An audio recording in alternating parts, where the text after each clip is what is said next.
மகா சிவராத்திரி ஈசனுடன் ஓர் இரவு பிப்ரவரி 15 மாலை 6 மணி முதல் சத்குருவுடன் நேரலையில் இணைந்திருங்கள்.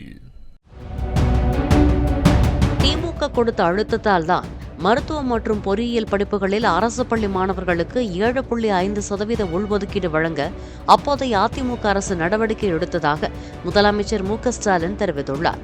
சென்னையில் நடைபெற்ற கிறிஸ்துவ கல்வி அமைப்புகளின் நன்றி தெரிவிக்கும் விழாவில் பேசிய முதலமைச்சர் இதனை தெரிவித்தார்.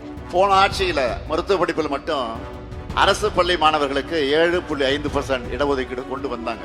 ஆனா நாம தான் அதுக்காக தொடர் போராட்டம் நடத்தி அதை கொண்டு வர வச்சோம். இப்போ நாம ஆட்சிக்கு வந்து என்ஜினியரிங், அக்ரி, சட்டம், கால்நடை மருத்துவம் உள்ளிட்ட படிப்புகளையும் அரசு பள்ளி மாணவர்களுக்கு 7.5 விழுக்காடு இடஒதுக்கீட்டை கொண்டு வந்தோம்.